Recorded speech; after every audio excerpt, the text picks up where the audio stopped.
I hate being behind something like this. I mean, how much trust do I put into this one guy that he's strapped that up correctly and I'm not going to get 10 pallets fly into my van at any second?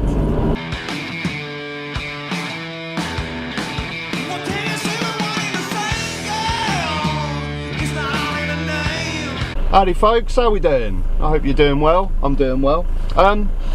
Today I want to talk about the labour shortages. Now, I've talked a lot on this channel about Brexit's involvement in the labour shortages, and it's obviously a factor to why we're dealing with it so bad in the UK, but I also want to look at other areas, because we know that it's a combination of the pandemic and lots of things. I want to talk about some of the other areas. I've watched a few sort of HGV driver YouTube channels, and they hit on an interesting factor in all of this, which I want to talk about, which is basically the pandemic and a lot of foreign workers, when they went home, they're rediscovering time with their family, or you know, lost hobbies that they used to do, and free time and things like that. And I think we're getting to a point in society where we've had enough of slogging it out 15 hours a day in driving a lorry, and these jobs that are just so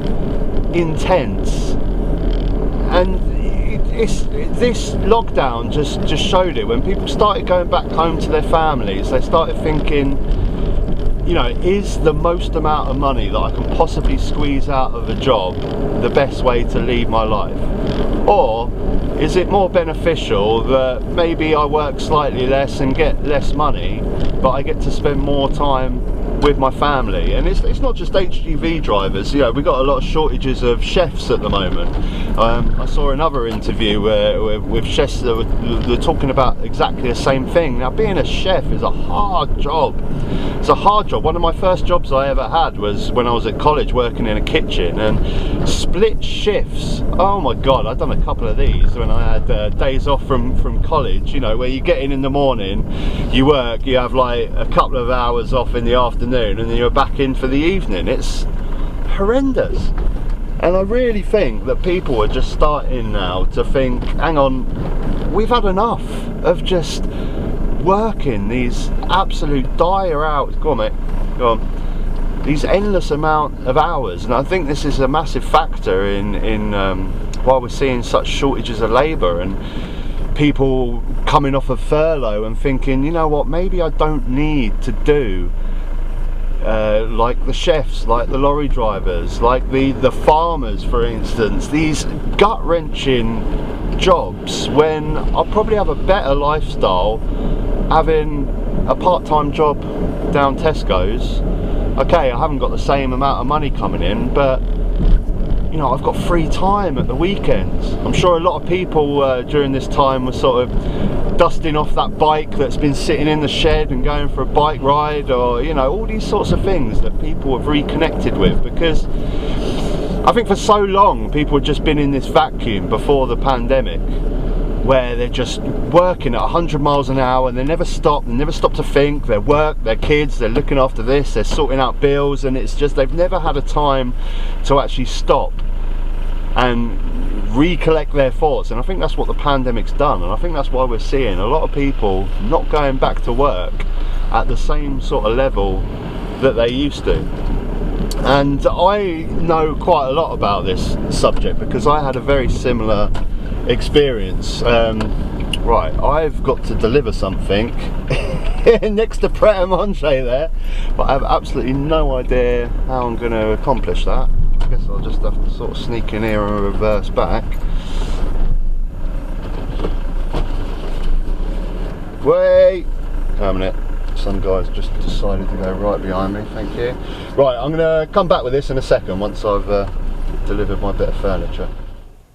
Right, so where was I? I completely understand where these guys are coming from. You know, the whole reason that I actually drive a van is I used to be a manager for Primark. I used to run their night shift. I used to do 12-hour night shifts. Anyone that knows Primark, it's an intense environment. You're getting 2,000 boxes every single day. It's high pressure work. I used to head the night shift work for any new stores that were opening up in the country as well. So I'd be shipped all over the place, Crawley. I done, when the London Olympics was on, Primark opened a new store there in Stratford. I helped with that one. It was an insane job, and it paid quite well, but it was insane. Working nights, 12-hour shifts. I hardly saw any of my friends and family. You know, I was doing it for a reason. I was, you know, me and my wife were saving up for a house. But once I got to that goal, I thought to myself, I can't do this anymore. And I just decided, you know what, I'm going to buy a van. I started just doing some courier work, and then things sort of developed from there.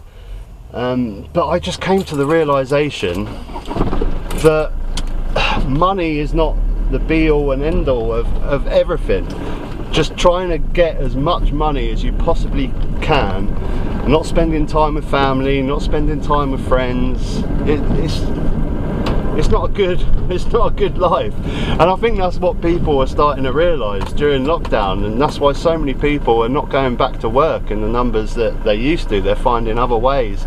They're taking part-time jobs. They're just, you know, covering the bills and spending more time with their family and friends, rather than, you know, I think a lot of people during the pandemic done a lot of cost saving as well. I know I did. As soon as it happened, I was thinking, you know, do I need that Sky Sports package? You know, can I cut down on this? Can I cut down on that? And I think a lot of people, which in my opinion is great, you know, we live in such a materialistic world sometimes, that, you know, do you really need that brand new car? I'm steaming up it. Do you really need that brand new car on finance? You know, do you need that brand new iWatch or whatever? Do you need the latest iPhone, or can you just get the one that's 3 years old second hand and get a SIM only contract? You know, I think so many people have cost saved and realised, you know what, I don't need to. What the hell is this guy doing? What are you doing? Are you coming out? Yeah, do I need to earn crazy amounts of money just to pay for crap that I don't need? I don't think people do. I think people are starting to realise that big time. But I think it's seriously going to change the way that people work, and I think governments are going to have to get smart to this now. Fucking steaming, Jesus, all my steamy talk here. I need to get the window open. It's, you know why? It's whenever I deliver a bit of furniture, and that was up 3 flights of stairs, and I'm sweating a bit, and it gets a bit steamy in it. Steamy talk, yeah. But look, actually, look at the state of that. Obviously you can see nothing's improving in Brighton at the moment as far as the rubbish is concerned. Oh my god, it's disgusting.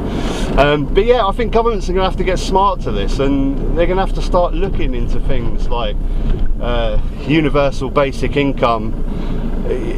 When more and more jobs over the next 10 years are going to go to automation, you know, we saw it, the best example is supermarkets with self-service checkouts, but a lot of people are saying, well, they're not getting into the lorry industry is because they all believe that it will be automated in 10 years time.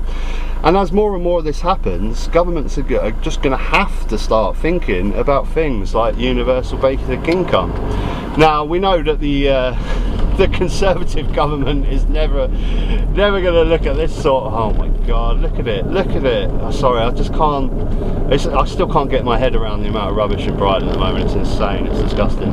But the Conservative government are going to look into things like that. You know, that's why I push so much for, doesn't matter what you think about Keir Starmer, it doesn't matter what you think about the Labour Party, just vote for them and get them in, because there will be drastic change in 10 years time when more automation comes into jobs. People are just gonna have to put forward more socialist policies, whatever you are, and we'll be voting in those. But for now, let's just get the Tories out, shall we? But yeah, what are your thoughts? Do you think that the pandemic is seriously going to change the way we work? Are people fed up of working 15-hour days and they're just not going to do it anymore? Do we need to completely transform the way we work? I mean, we're already seeing obviously loads of more people working from home, but is that just the start? You know, can we live a life where we work part-time and be happy and have enough money that we need? Give me your thoughts, guys. Till next time, take care. So I generally don't have a problem with cyclists, but when you get a cyclist blocking your way when there's a perfectly good cycle lane on the left there, that's when I get annoyed. Just use the cycle lane.